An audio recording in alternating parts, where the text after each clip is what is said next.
नमस्कार साथियों, मैं Dilip Pawar, assistant professor history BR Mirza government college Nagaur. तो कल अपन ने वीडियो के जरिए जो डिस्कशन किया था वो हड़प्पा सभ्यता के बारे में था और उसके साथ ही हड़प्पा का जो टॉपिक है वो खत्म हो गया। तो अपन आगे बढ़ते हुए आज वैदिक सभ्यता के बारे में अपन बात करेंगे। तो जो वैदिक सभ्यता है वो दो भागों में विभक्त है। सबसे पहला आता है अर्ली वैदिक पीरियड। अर्ली वैदिक पीरियड आता है जो है वैदिक काल। इसके बाद आता है लेटर वैदिक पीरियड। लेटर वैदिक पीरियड इसका दूसरा भाग है, अंतिम भाग है, जिसको अपन कहते हैं उत्तर वैदिक काल। तो ये हो गया अपना पूर्व वैदिक काल और ये हो गया अपना लेटर वैदिक काल। अब इस टॉपिक को समझने के लिए अपन को सबसे पहले एक इम्पोर्टेंट चीज़ को समझना होगा। अपन तीन युग के बारे में बात करते हैं। बात यह है कि इस समय वैदिक युग हो गया और बात करो 6th सेंचुरी BC यानी 6ठी शताब्दी ईसा पूर्व का युग है जो उत्तर वैदिक काल के बाद शुरू होता है। इनके बीच में आपस में कनेक्शन है। तो इस कनेक्शन को अगर अपन समझ लेंगे तो अपने लिए लेटर वैदिक, अर्ली वैदिक और 6th सेंचुरी BC का जो समय है उसको समझना बहुत आसान हो जाएगा। कनेक्शन क्या है, आपस में इनके बीच में एक लिंक बना हुआ है। तो तीन पीरियड के बारे में अपन बात कर रहे हैं। तो अपन कुछ भी बात करें, अगर अपन अर्थव्यवस्था के बारे में बात करते हैं, अपन समाज के बारे में बात करते हैं, अपन धर्म के बारे में बात करते हैं, तो सभी की सभी प्रक्रिया हैं, इनकी शुरुआत कहाँ देखने को मिलती है। देखो अर्ली वैदिक पीरियड से पहले तो हड़प्पा का समय था। हड़प्पा बिल्कुल एक अलग तरह की सभ्यता थी, शहरी सभ्यता थी। उसके खत्म होने के पश्चात एक ग्रामीण पृष्ठभूमि की संस्कृति सामने आई जिसको वैदिक युग कहा जाता है। तो हड़प्पा तो अपन यहाँ से बिल्कुल हटा देते हैं क्योंकि एक तरह का ब्रेक है इनके बीच में। आप देखो पहले शहर हुआ करते रहे, फिर अचानक गांव आ गए, तो एक नई सभ्यता का जन्म हुआ वैदिक युग के साथ। और we started right from the scratch, मतलब हमने जीरो से शुरू किया है यहाँ पे। अगर अपन बात करें अर्थव्यवस्था की, तो अर्थव्यवस्था के कुछ प्रमाण हमें देखने को मिलते हैं, शुरुआती प्रमाण अर्ली वैदिक पीरियड में हमें देखने को मिलते हैं। अगर अपन बात करते हैं इकोनॉमी के, ठीक है, शुरुआत यहाँ पे होती है। हर चीज़ की शुरुआत अर्ली वैदिक पीरियड में हुई है। फिर उसके बाद लेटर वैदिक पीरियड में क्या है, इस पीरियड को अपन कहते हैं पीरियड ऑफ ट्रांजिशन। ट्रांजिशन का मतलब होता है बदलाव का समय, ट्रांजिशन। तो यहाँ पे अर्थव्यवस्था की जस्ट शुरुआत देखने को मिली, यहाँ पे इसमें बदलाव हुआ, यहाँ पे और अधिक विकास हुआ। और 6th सेंचुरी BC में अर्थव्यवस्था अपने विकसित स्तर पे पहुंच गई, ठीक है, अपने एडवांस लेवल पे, अपने चरम पर पहुंच गए 6th सेंचुरी BC में। तो फिर जिसके बारे में भी बात करेंगे, तीनों के बीच में यही लिंक है। चाहे अपन अर्थव्यवस्था के बारे में बात करें, चाहे अपन समाज के बारे में बात करें, चाहे अपन प्रशासन के बारे में बात करें, चाहे अपन राजत्व के बारे में बात करें कि राजा का शासन शुरू हुआ। तो यहाँ पे जैसे मुखिया हुआ करता रहा, एक मैं उदाहरण लेता हूँ, अर्ली वैदिक पीरियड में मुखिया हुआ करता रहा, राजा नहीं हुआ करता रहा। मुखिया क्या था, किसी भी ट्राइब या जनजाति का हेड हुआ करता रहा, राजा नहीं था उस समय में। लेकिन लेटर वैदिक पीरियड में हमें कुछ प्रमाण मिलने लगे राजा के, तो राजत्व की अवधारणा ने जन्म ले लिया यहाँ पे, और वही चीज आगे और विकसित होते हुए अपने चरम पे पहुंच गई। और 6th सेंचुरी BC में कौन देखने को मिलते हैं, बड़े बड़े सम्राट और बड़े बड़े साम्राज्य देखने को मिलते हैं। तो उसी प्रकार से धर्म के बारे में बात करें, धर्म की शुरुआत अर्ली वैदिक पीरियड में हुई है। फिर उसके बाद उसमें बदलाव, उसमें और अधिक विकास वो उत्तर वैदिक काल में हुआ है। फिर धर्म अपने चरम पे 6th सेंचुरी BC में पहुंचा है। तो फाइनलाइजेशन हर चीज का अपन को 6th सेंचुरी BC में देखने को मिला, अंतिम स्वरूप, फाइनलाइजेशन। और उसका जो प्रथम चरण है वो हमें अर्ली वैदिक पीरियड में देखने को मिला है। यही इन तीन युग के बीच में एक कनेक्शन है। तो अपन शुरुआत करते हैं राजनीतिक जीवन।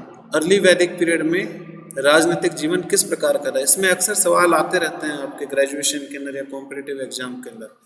तो अपन देखो सबसे पहले इसमें क्या पॉइंट दे रखा है, अपन नोट्स के हिसाब से चलते हैं as it is. State concept अब ये डाउन कर रखा है, इसका मतलब क्या है कि राज्य की कोई अवधारणा इस समय नहीं थी। डाउन का मतलब ये हो सकता है या तो वो कम है, जो मैंने लिखा है अपने नोट्स में, उसकी मात्रा कम है, या फिर उसका पतन हो रहा है, या फिर वो चीज़ थी नहीं। तो पढ़ते ही मुझे पता लग गया यहाँ पे कि राज्य की कोई अवधारणा यहाँ पे नहीं थी। टेरिटरी, क्षेत्र की कोई अवधारणा नहीं थी, यानी जो भी एक जनजाति का मुखिया था वो किसी एक स्थान पर टिक के रहा ही नहीं। तो क्षेत्र की अवधारणा आई नहीं कि ये क्षेत्र मेरा, वो क्षेत्र तुम्हारा। क्षेत्र को लेके इस समय कोई संघर्ष ही नहीं हुआ। आप समझ रहे ना, बिल्कुल एक प्राइमरी, एक प्राथमिक व्यवस्था इस समय में राजनीति में कायम की, जिसमें केवल कबीले हुआ करते रहे, कबीलों के सरदार हुआ करते रहे, ना कोई राज्य है ना कोई क्षेत्र की अवधारणा है। Basically this people were living a nomadic life. Nomadic का मतलब क्या, खानों को दो जीवन व्यतीत कर रहे थे, एक जगह पे टिक के नहीं रहते रहे। एक बार के लिए एक जगह पे रह गए, फिर पूरा का पूरा कबीला दूसरे स्थान पे चला गया जहाँ पे उनको खाने पीने की कुछ वस्तुएं सामान मिल गया, तो वहाँ पे रहने लग गए। फिर इसके आगे चलते हैं डेमोक्रेटिक एलिमेंट। अब कबीले की व्यवस्था होने के बावजूद हमें यहाँ पे कुछ लोकतंत्र के तत्व मिलते हैं। आज का लोकतंत्र अपन बिल्कुल नहीं कह सकते, लेकिन फिर भी कुछ शुरुआती तत्व हमें लोकतंत्र के देखने को मिलते हैं। जैसे 3 प्रकार की सभाएं जिसके बारे में जिक्र होता है वैदिक की किताबों में। तो पूर्व वैदिक काल में 3 प्रकार की सभाओं का जिक्र होता है। ये अक्सर एग्जाम में सवाल आ जाता है। सभा, समितियों को मैंने कितना शॉर्ट में लिखा है, एस देखते मैं समझ गया सभा है, समितियों को एस एम लिखा है, और विदत, विदत को वी और डी मैंने लिखा है। तो मैं तो देख के उसको आराम से समझ जाऊंगा, इसीलिए कहते हैं कि नोट्स को हमेशा शॉर्ट बनाना चाहिए। तो सभा है, सभा की क्या खास बात है, एल्डर मैंने लिखा है, इसका मतलब क्या है कि सभी बुजुर्गों की वह सभा हुआ करती थी। ठीक है, it was an assembly of older people, Elder people. फिर इसमें महिला थी, डब्लू लिख दिया, विमेन, ये सभा में महिला थे। फिर अपन समिति के बारे में बात करते हैं। समिति, समिति आम लोगों की सभा थी, कॉमनर। फिर यहाँ पे भी महिला थी, डब्लू मैंने लिख रखा है। ये सवाल आ जाता है कॉम्पिटिटिव एग्जाम में अक्सर कि क्या समिति में महिला थी या महिला कौन सी सभा के अंदर थी। और तीसरा है विदत। विदत क्या था, विदत इट वॉज अ, इसका काम क्या था, it distributed war beauty, war beauty. इसका मतलब क्या है, जैसे आपस में 2 कबीलों के बीच में संघर्ष हुआ तो एक कबीले ने दूसरे कबीले पे आक्रमण करके उनके कुछ महत्वपूर्ण वस्तुओं को चुरा लिया। उसमें महत्वपूर्ण वस्तु क्या हुआ करते थे, पशु, जानवर। तो जब युद्ध जीतने के पश्चात सारे के सारे कबीले के लोग एक स्थान पे इकट्ठे हुए तो युद्ध में जीती हुई वस्तुएं, जिनको अंग्रेजी में कहा जाता है बूटी, वॉर बूटी, तो युद्ध में जीती हुई वस्तुओं को बांटना। राजा अपने पास सारी वस्तु नहीं रख सकता रहा, क्योंकि राजा या मुखिया इस समय में शक्तिशाली नहीं था, उस पर और लोगों का वर्चस्व अधिक था। तो जो भी पशु युद्ध में उन्होंने चुराए या लूट के आए, उस पशुओं को, उस संपत्ति को सभी लोगों में बांटना। तो विदत का कार्य क्या होता रहा, युद्ध में जो भी संपत्ति अर्जित की गई है, लूटपाट की गई है, उसको सभी लोगों के बीच में बराबर बांटना। या राजा का विशेषाधिकार नहीं था कि उसमें 60% राजा रखेगा, 70% राजा रखेगा, इक्वली सबके बीच में बांटा जाता रहा। इसलिए कहा जाता है कि इस समय का समाज इक्वालिटी से संबंधित था, यानी समाज समानता पूर्वक समाज था इस समय के अंदर। अभी भेदभाव होना शुरू नहीं हो रहा। आप देखो, राजा भी अधिक शक्तिशाली नहीं है और जो भी सामग्री मिली युद्ध में उसको सबके बीच में बांट दिया। फिर अपन आगे चलते हैं। फिर एक परिषद का भी गठन किया गया। इस समय की अपन बॉडीज के बारे में बात करें तो ये लोकतंत्र के तत्व भी हैं। तो देखो, उसमें जो कबीले हैं उनके एल्डर शामिल हो गए, महिला शामिल हो गए, सभी जो वस्तुएं थी उनको आपस में बांटा गया। फिर एक परिषद भी थी, मुखिया के सलाहकार परिषद भी थी इस समय में। तो इसको लोकतंत्र के तत्व भी अपन कह रहे हैं। किस हिसाब से कि राजा यहाँ पे सर्वाधिक शक्तिशाली नहीं था, और लोगों का भी, जो वयस्क लोग थे, जो समझदार लोग थे, उनका राजा पे नियंत्रण था इस समय में। आगे चल के राजा धीरे धीरे शक्तिशाली हो जाएगा, फिर सभी लोग उससे कमजोर हो जाएंगे और फिर राजा सुप्रीम पावर रहेगा आगे चल के। लेकिन फिलहाल क्या था, एक परिषद की भी स्थापना की गई, एक्टेड एज लेजिस्लेटिव बॉडी। सभी महत्वपूर्ण निर्णय इस परिषद के द्वारा लिए जाते रहे, जिसमें राजा भी था और उसके मंत्रीगण भी हुआ करते रहे, उसके सलाहकार भी हुआ करते रहे, लेजिस्लेटिव बॉडी। फिर अपन आगे चलते हैं, गण। एक और सभा के बारे में जिक्र है, इसको गण कहा जाता है, गण। गण it was highest advisory body. ये राजा को सलाह देने का कार्य करती रही। एसटी का मतलब है हाईएस्ट, हाईएस्ट एडवाइजरी बॉडी। ये राजा को सलाह देने का कार्य करती रही। और ये जो बॉडी थी परिषद, ये कानून बनाने का कार्य करती रही, निर्णय लेने का कार्य करती रही। लेकिन बहुत ही प्राइमरी लेवल पे ये सारे के सारे कार्य में, फुल फ्लेज उस समय में पार्लियामेंट नहीं थी उस समय में। तो कबीले में जिस प्रकार से प्रशासन चला सकते हैं, बिल्कुल रूडिमेंट्री लेवल पे। रूडिमेंट्री लेवल क्या होता है, बस शुरुआत वहाँ पे हुई है चीज़ों की। फिर अपन आगे बढ़ते हैं। फिर पॉलिटी में अगला पॉइंट के लिबरल एंड प्रोग्रेसिव। तो उदारवादी और विकासशील इनका नजरिया था। कैसे इनका उदारवादी विकासशील नजरिया था, as there was no rigidity, there was no rigid political restrictions. यानी जो राजनीति थी इस समय में अधिक सीमित नहीं थी। राजनीति में सबको स्थान मिला हुआ था। आपने देखा ना, सभा में सभी को बुलाया जाता था, समिति में सभी को बुलाया जाता, महिलाओं तक को भी स्थान दे रखा था। तो कहने का मतलब यह है कि राजनीति भी सीमित नहीं हुई थी। जब राजनीति सीमित हो जाएगा तब क्या होगा, राजा सर्वाधिक शक्तिशाली हो जाएगा, फिर नीचे ब्राह्मण है, ब्राह्मण उससे नीचे रहेगा, और सभी जनता राजा के पूर्ण रूप से सबॉर्डिनेट कर लेगा, उनके ऊपर अपना अधिकार कायम कर लेगा आगे चल के। लेकिन यहाँ पे जो राजनीति थी वो अत्यधिक सीमित थी, यानी सभी को अधिकार दे रखे थे इस समय में। फिर there was freedom in public and private life. लोगों को आज़ादी दे रखी थी उनके निजी जीवन में और उनके पब्लिक लाइफ के अंदर। तो लोगों को पूर्ण रूप से आज़ादी यहाँ पे मिल रही थी। तभी कहा था कि मैंने समानता पूर्वक समाज और राजनीतिक व्यवस्था इस समय में थी। इगैलिटेरियन, ये पॉइंट आ गया यहाँ पे, समानता पूर्वक समाज और राजनीति और धर्म इस समय में स्थापित किया गया। Common people and political functionary little gap, इसका मतलब क्या है कि आम आदमी और प्रशासनिक अधिकारियों के बीच में अंतर बहुत कम था। बहुत अधिक शक्तिशाली नहीं मेरे प्रशासनिक अधिकारी इस समय में, प्रशासनिक अधिकारी इस समय में, इसलिए इसको समानतापूर्वक समाज कहा जाता है। फिर हमें गणराज्य के भी उदाहरण देखने को मिले, रिपब्लिक, यहाँ पे गणराज्य के भी उदाहरण देखने को मिले, यहाँ पे राजत्व के भी उदाहरण देखने को मिले, मोनार्कियल, जो शुरुआत है यहाँ पे। पूर्ण रूप से राजत्व की अवधारणा यहाँ पे स्थापित नहीं की गई, पूर्ण रूप से गणराज्य की अवधारणा भी यहाँ पे स्थापित नहीं की गई। मोनार्क यानी राजत्व में तो क्या होता है, राजा रूल करेगा। रिपब्लिक यानी गणराज्य, गणराज्य में क्या होता है कि एक राजा के पास शक्ति नहीं होती है, सारे खूब सारे लोगों के पास, एक ग्रुप, एक समिति के पास सारी की सारी शक्तियां होती है। वहाँ राजा होता ही नहीं है गणराज्य में। 15, 20, 25 लोगों की समिति महत्वपूर्ण निर्णय लेती है। तो ये गणराज्य और राजत्व में फर्क है, इसकी शुरुआत हमें यहाँ पे देखने को मिल गई। और आगे चल के राजा हेरिडेटरी भी हो गया। शुरुआत में जो भी राजा था वंशानुगत नहीं था, यानी राजा के मरने के पश्चात उसका बेटा राजा नहीं बनेगा। लेकिन जैसे जैसे राजा ने अपनी शक्तियों और अधिक अर्जित की, राजा की जो राजत्व की व्यवस्था है वो वंशानुगत हो गई, यानी राजा के मरने के पश्चात जो उसका बेटा है वही राजा बनेगा। यानी राजा ने अपने अधिकारों को बहुत अधिक बढ़ा लिया, जनता पे अपने नियंत्रण को अत्यधिक विस्तृत कर दिया समय के साथ। लेकिन इस समय में ऐसा कुछ यहाँ पे नहीं था। जो राजा था इस समय में, या मुखिया अपन कह सकते हैं, तो मुखिया इस समय में केवल एक लीडर की तरह कार्य कर रहा था, लीडर एक नेता की तरह कार्य कर रहा था। ठीक है, राजा का क्या कार्य होता है, अगर कोई युद्ध है, दूसरे कबीले के खिलाफ कोई युद्ध हुआ है, तो उसमें अपनी सेना को लीड करने का, अपनी सेना को लीडरशिप प्रोवाइड करने का कार्य होता था। इसी प्रकार राजा अन्य सलाहकारों के बीच में बराबर का कार्य कर रहा था, इसलिए राजा की जो प्रेस्टीज थी, जो राजा को मान सम्मान जितना मिलना चाहिए था उतना मान सम्मान इस समय में नहीं मिला। फिर अपन आगे बढ़ते हैं, ब्यूरोक्रेसी यानी जो नौकरशाही है, जो प्रशासनिक अधिकारी किस प्रकार के थे। देखो, हमें पूर्व वैदिक काल में हमारे सामने कुछ शब्द आ गए। पुरोहित इस समय नौकरशाही का हिस्सा था, लेकिन नौकरशाही बिल्कुल शुरुआती थी, जस्ट इनिशियल यहाँ पे सिस्टम क्रिएट किया गया ब्यूरोक्रेसी का। ये पूर्ण रूप से परिपक्व नौकरशाही यहाँ पे नहीं थी।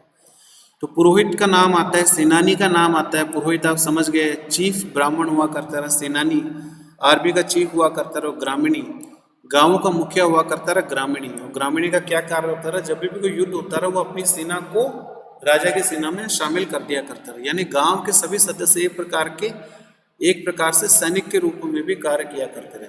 तो everything was at nascent stage, nascent, NASCENT, nascent का मतलब क्या होता है, अपने शुरुआती अवस्था, अपनी शुरुआती अवस्था में थे इस समय में सभी। ब्यूरोक्रेसी भी शुरुआती अवस्था में, अर्थव्यवस्था भी शुरुआती अवस्था में, धर्म भी शुरुआती अवस्था में, कल्चर संस्कृति भी अपने शुरुआती अवस्था में थी, जस्ट बिगनिंग थी यहाँ पे। फिर जो न्यायिक प्रणाली थी इस समय में, it was at its infancy, इसका मतलब भी वही हुआ, अपने शुरुआती अवस्था में। न्यायिक प्रणाली भी इस समय अपने शुरुआती अवस्था में थी।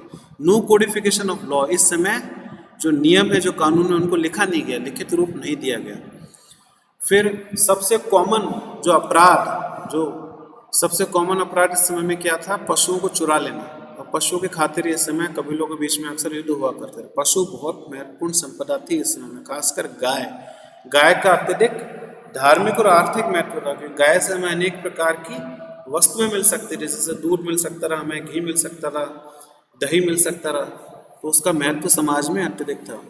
King was the highest court, इस समय भी राजा सबसे बड़े कोर्ट के रूप में कार्य किया करता रहा, यानी राजा का जो निर्णय होता रहा कोर्ट के मामले में, न्यायिक प्रक्रिया के मामले में अंतिम होता रहा। फिर युद्ध किस लिए लड़े गए, जैसे मैं कह चुका हूँ, कैटल थेफ्ट, पशुओं की चोरी के कारण युद्ध लड़े गए। फिर इस समय में अलायंसेस भी बने, यानी कई कबीलों के बीच में एक प्रकार का संगठन भी बना है, अलायंसेस, यानी उन्होंने एक दूसरे से संधियां भी की है किसी और कबीलों के खिलाफ युद्ध लड़ने के लिए। जैसे एक शब्द आता है बैटल ऑफ 10 किंग, 10 राजाओं का युद्ध, इसका जिक्र आता है पूर्व वैदिक काल से संबंधित जो किताबें हैं। तो ये क्या है, एक प्रकार का उदाहरण है किसका, अलायंसेस का। 10 राजाओं ने मिलकर एक संगठन बनाया। और अलायंस का एग्जैक्ट मेरे को हिंदी मीनिंग यहाँ पे याद नहीं आ रहा है, आपको पता लग ही गया होगा, बहुत सिंपल इंग्लिश है ये, अलायंस।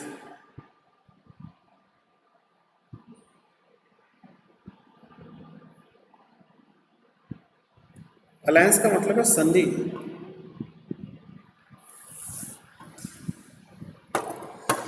तो इन्होंने मिलकर अन्य राजाओं को हराया था। बैटल ऑफ टेन किंग, 10 राजाओं ने मिलकर एक प्रकार का संगठन बनाया था।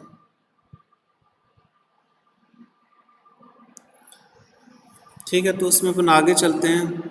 इस समय में जो सेना थी, सेना भी अत्यधिक सीमित थी, बहुत विशालकाय सेना नहीं हुआ करती थी। मुखिया अपने पास कितनी एक सेना रख लेगा।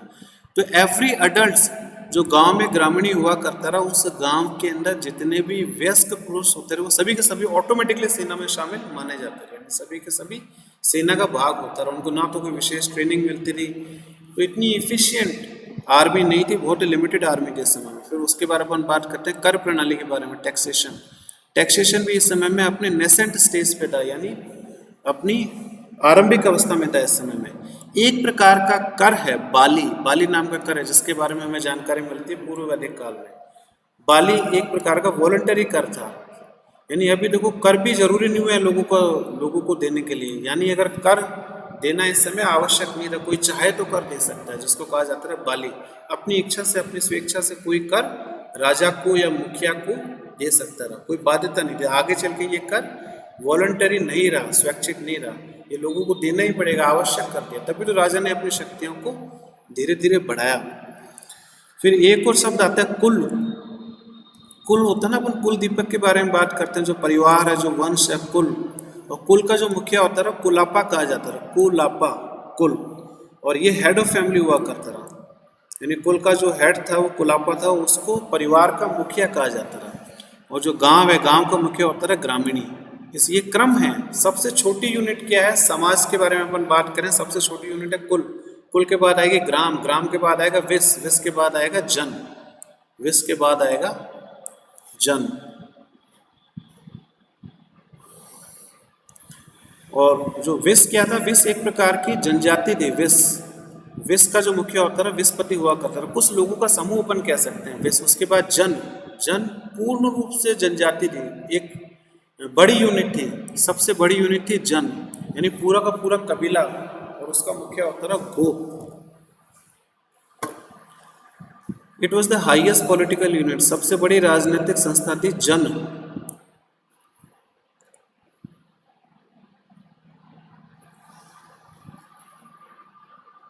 ठीक है, अब अपन उत्तर वैदिक की राजनीति के बारे में बात करते हैं। अपन ने पूर्व वैदिक काल की राजनीति के बारे में बात कर लिया, अब अपन देखेंगे क्या क्या बदलाव हुआ उत्तर वैदिक काल में। इसका जो ट्राइबल कैरेक्टर था वो धीरे धीरे धूमिल होने लगा, जो धीरे धीरे खत्म होने लगा। जो कबायली संरचना थी वो धीरे धीरे लुप्त होने लगी। As amalgamation of tribes and increase in population, इसका मतलब क्या है, विभिन्न जो कबीले थे आपस में मिल गए, विभिन्न जनजातियां थी आपस में मिल गए, इस प्रकार से जनसंख्या में भी वृद्धि हुई। जो कबीले थे उनका साइज भी बढ़ा, कई सारे कबीलों को आपस में विलय होने के कारण। और फिर अपन इसीलिए देखते हैं कि जब कबीलों का साइज बढ़ गया, जब पॉपुलेशन बढ़ गई, जनसंख्या बढ़ गई, तो राज्य की अवधारणा भी यहाँ पे आने लग गई। तभी अपन उत्तर वैदिक काल को बदलाव का समय कहते हैं, यहाँ पे बदलाव होता। पहले राज्य की अवधारणा नहीं थी, और इस समय में राज्य की अवधारणा आ गई, और लोगों ने सीडेंट्री लाइफ को गिव अप कर दिया। सीडेंट्री लाइफ क्या है कि एक स्थान पर टिक के नहीं रहना, तो लोगों ने यहाँ पे एक स्थान पे टिक के रहना शुरू कर दिया, कहीं पे टिक के रहेंगे, यानी खानाबदोश जीवन छोड़ने लग गए इंसान। इस समय में खानाबदोश जीवन व्यतीत करना उन्होंने बंद कर दिया, और गाँव में रहने लग गए। जब गाँव में रहने लगेंगे, थोड़ा बहुत खेती बाड़ी भी करना शुरू कर देंगे, टिक के रहने लग गए। They started sedentary lifestyle. ये मैंने गलत लिख रहा है, डाउन नहीं है, अप है ये, तभी इसमें कंफ्यूजन हो गया था मुझे। अप है, यानी सीडेंट्री लाइफस्टाइल उन्होंने शुरू कर दी यहाँ पे। फिर इसके बाद अपन आगे बढ़ते हैं, लार्जली इगैलिटेरियन। यहाँ पे इस समय में क्या था, जो राजा था जनजाति को, उसने अपनी शक्तियां बढ़ाई, ठीक है, कुछ हद तक, लेकिन उसके बावजूद भी बाय एंड लार्ज अधिकांशतः इस समय की राजनीतिक व्यवस्था समानता पूरक थी। अभी भी समाज में समानता थी, अभी भी राजनीति में समानता थी। हालांकि कुछ गैप भी आ रहे थे, राजा अपनी शक्तियों को बढ़ाए जा रहा था, बाकी लोग धीरे धीरे कमजोर होते जा रहे थे, लेकिन फिलहाल बाय एंड लार्ज समानता पूरक समाज था। पहले अधिक समानता पूरक समाज था, अब कम समानता पूरक समाज रहा। फिर अपन आगे बात करते हैं जनपद, बहुत इंपॉर्टेंट है। देखो जनपद, जनपद की अवधारणा यहाँ पे आने लगी। मैंने कहा ना राज्य की अवधारणा आ गई। जनपद, जनपद अपन शब्द से देखेंगे क्या है, किसी भी स्थान पे कोई व्यक्ति अपना पहला कदम रखता है उसको जनपद कहा जाता है। तो उसका मतलब क्या है, जिस स्थान पर किसी व्यक्ति ने अपना पहला कदम रखा पूरा का पूरा क्षेत्र उसी का हो जाएगा। तो अपन देख रहे हैं धीरे धीरे क्षेत्र की अवधारणा भी आने लग रही है, लोग टिक के रहने लग गए। यानी जो कबीला है, कबीले का एक क्षेत्र हो गया, फिक्स्ड बाउंड्री हो गई, ये कबीले की, ये कबीले का जो क्षेत्र है सारा का सारा मेरा है। फिर अपन कहीं और आक्रमण करेंगे, किसी और कबीले पे अगर आक्रमण किया जाता है तो उसके क्षेत्र को भी अपने क्षेत्र में शामिल कर लेंगे। इस प्रकार से जनपद का यहाँ पे अवधारणा सामने आई और उसी से निकल के राष्ट्र की अवधारणा भी सामने आई। राष्ट्र शब्द भी यहाँ पे उत्तर वैदिक काल की किताबों में मेंशन कर रखा है। तो जनपद ऑब्लिक राष्ट्र एक ही चीज है, यानी क्षेत्र, इसका मतलब है क्षेत्र। It was the highest political unit इस समय में। जनपद, देखो लास्ट के समय तो जन ही थी हाइएस्ट पॉलिटिकल यूनिट, जिसका स्वामी गोप हुआ करता था, लेकिन इस समय में वही जनपद में तब्दील हो गए, एक और यूनिट बढ़ गई। यानी इस समय में कितनी यूनिट हो गई, कुल, ग्राम, विस, जन और जनपद, एक और यूनिट जुड़ गई, यानी क्षेत्रीय अवधारणा इस समय में आ चुकी थी। फिर अपन आगे बढ़ते, क्राउन, यानी जो राजा था उसका मान सम्मान समाज में बढ़ता जा रहा था, उसकी प्रेस्टीज बढ़ती जा रही थी, उसकी प्रतिष्ठा समाज में बढ़ती जा रही थी। क्यों उसकी प्रतिष्ठा समाज में बढ़ती जा रही थी, क्योंकि राजा था अनेक प्रकार के रिचुअल्स कराता रहा, यानी धार्मिक अनुष्ठानों का आयोजन कराता रहा। यानी राजा ने ब्राह्मणों का साथ लिया, ब्राह्मणों से हाथ मिलाया और अनेक प्रकार के धार्मिक अनुष्ठान किए गए, बड़े बड़े धार्मिक अनुष्ठान किए गए, खूब सारे लोग उपस्थित हुए उन अनुष्ठानों के समय में। तो इससे क्या हुआ था, एक प्रकार का मौका था, ये धार्मिक अनुष्ठान एक प्रकार की अपॉर्चुनिटी थी कि राजा है वह अपनी शक्ति में वृद्धि कर ले, लोगों के सामने अपनी शक्ति को दर्शाए। तो it was public exhibition of Kings power when these rituals were performed. तो इन अनुष्ठानों के माध्यम से राजा ने इन अनुष्ठानों को एक प्रतीक बनाया, राजा ने अपनी शक्तियों को बढ़ाने का, लोगों को बताने का, अपनी पावर अजर्ट करने का। फिर अपन आगे बढ़ते हैं, कौन से धार्मिक अनुष्ठान इस समय में किए जाते हैं। यज्ञ किए गए अनेक प्रकार के, जिसमें से एक है राजसूय यज्ञ। राजसूय यज्ञ किस लिए कराया जाता है, कोरोनेशन ऑफ किंग, यानी जब किसी राजा का राज्याभिषेक होता था, किसी राजकुमार का राज्याभिषेक होता था, तो उस समय राजसूय यज्ञ कराया जाता था। देखो धीरे धीरे धार्मिक अनुष्ठान भी बढ़ गए, इनका राजनीतिक महत्व भी है इन अनुष्ठानों का। फिर इसके बाद वाजपेयी यज्ञ, मैंने शॉर्ट में लिख रखा है VAJ, वाजपेयी यज्ञ। यह क्यों कराया जाता था, वाजपेयी यज्ञ के पीछे जो कारण था वह था राजा अपनी शक्ति में वृद्धि कर सके, in order to increase the strength of the king, this Vajapeya yajna was performed. फिर इसके बाद तीसरा यज्ञ था अश्वमेध यज्ञ। अश्वमेध यज्ञ किस लिए कराया जाता था, ताकि जो राजा है उसके क्षेत्र में विस्तार हो। क्षेत्रीय अवधारणा समय में आ चुकी थी, जो भी उसका क्षेत्र है और अधिक विस्तार हो उसके अंदर। फिर इसके बाद डिवाइन मोनार्की का भी कॉन्सेप्ट आ गया था। देखो डिवाइन यानी दैविक राजत्व का सिद्धांत भी इस समय में आ गया था। राजा क्या करता था, राजा की धीरे धीरे हमेशा कोशिश रही कि अपनी तुलना वो भगवान से कर ले, देवताओं से अपनी तुलना कर ले। उससे क्या होगा, जब राजा की तुलना देवताओं से होने लग जाएगी तो आम लोगों के लिए राजा का विरोध करना मुश्किल हो जाएगा, क्योंकि लोगों को ये समझाया जाएगा कि अगर आप राजा का विरोध करोगे, अगर आप राजा के खिलाफ विद्रोह करोगे तो वो विद्रोह राजा के खिलाफ न होकर वो देवों के खिलाफ विद्रोह होगा, क्योंकि राजा देव तुल्य हैं। तो डिवाइन मोनार्की का कॉन्सेप्ट भी इस समय में आ चुका था, दैविक राजत्व का सिद्धांत इस समय में आ चुका था, क्योंकि अथर्ववेद, अब उन उदाहरण दे रहे हैं यहाँ पे, तभी मैं कह रहा हूँ अपने आंसर राइटिंग में एक विश्लेषण के पॉइंट के साथ एक उदाहरण देने की कोशिश करनी चाहिए, उससे आपका आंसर बहुत अच्छा होता है।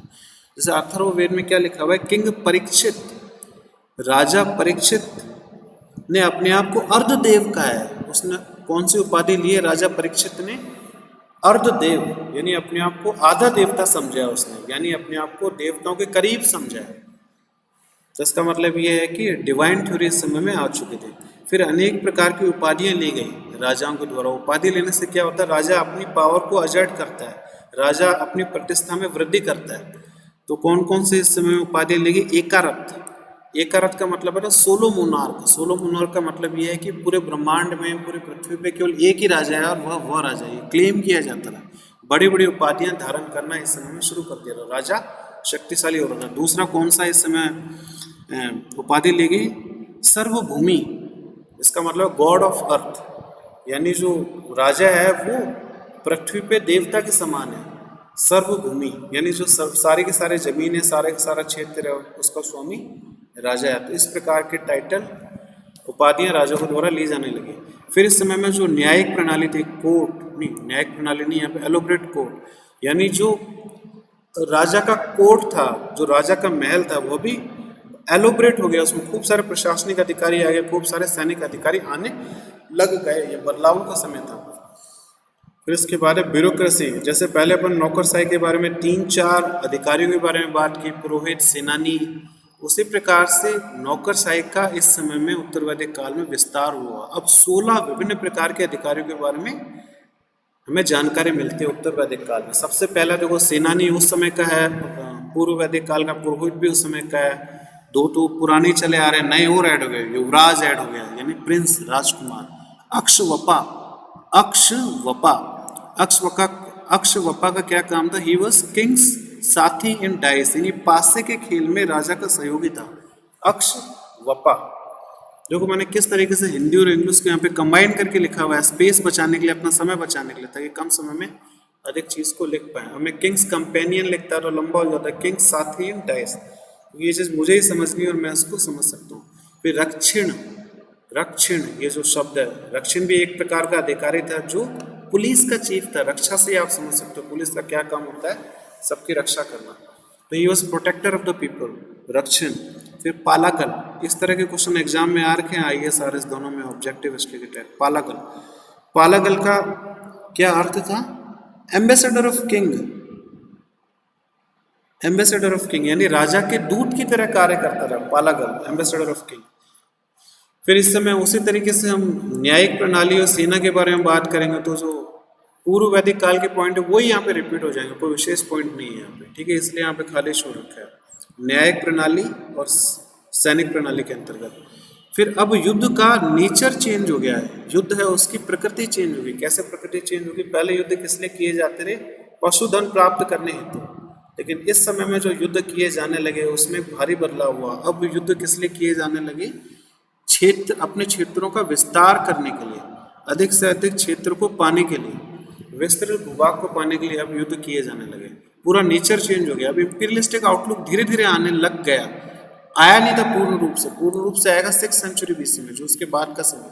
तो साम्राज्यवादी जो अवधारणा है या साम्राज्यवादी दृष्टिकोण है इन राजाओं में धीरे धीरे पनपने लग गया। अब देखो आगे साफ लिख रखा है कि जन ऑफ अर्ली वैदिक ट्रांसफॉर्म्ड इनटू जनपद इन लेटर वैदिक, यानी जो जन था पूर्व वैदिक काल में, जन था इस समय में जनपद बन चुका था, यानी क्षेत्रीय अवधारणा इस समय में आ चुकी थी। वही चीज रिपीट है। टैक्सेशन, जो कर प्रणाली थी उसका भी और अधिक विकास हुआ इस समय में।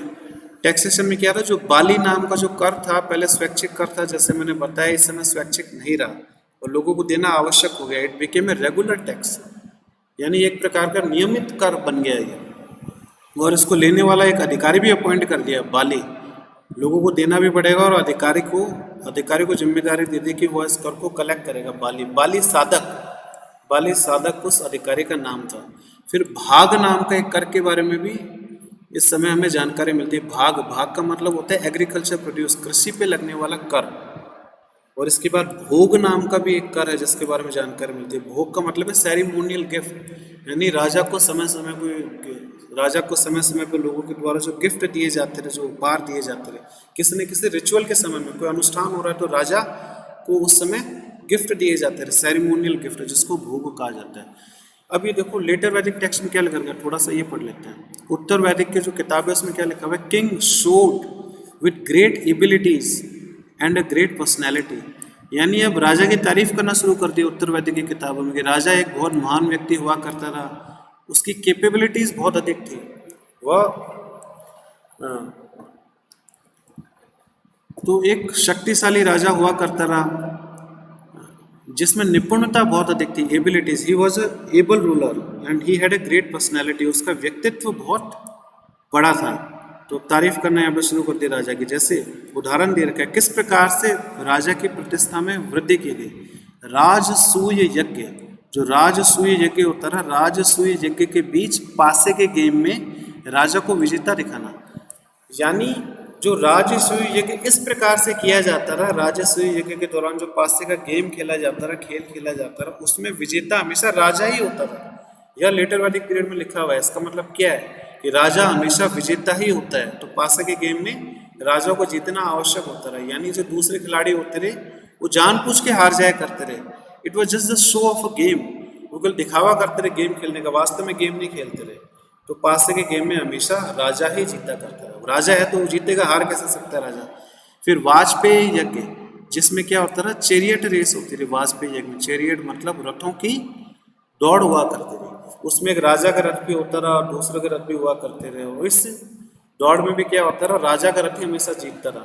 यानी जो बाकी रथ थे वो जानबूझ के अपनी स्पीड धीरे करके राजा को जितवा देते थे, तभी तो वो राजा है। ठीक है, अपन थोड़ा लंबा हो गया डिस्कशन में, चाह रहा था शॉर्ट में हो जाए लेकिन हो नहीं पाया। तो अपन राजनीति पे आज के टॉपिक को खत्म करते हैं। कल अपन क्या बात करेंगे, कल अपन आर्थिक जीवन के बारे में बात करेंगे। आज अपन ने दोनों पीरियड की, पूर्व वैदिक काल और उत्तर वैदिक काल की राजनीति के बारे में चर्चा की है। बहुत बहुत धन्यवाद मुझसे जुड़ने के लिए।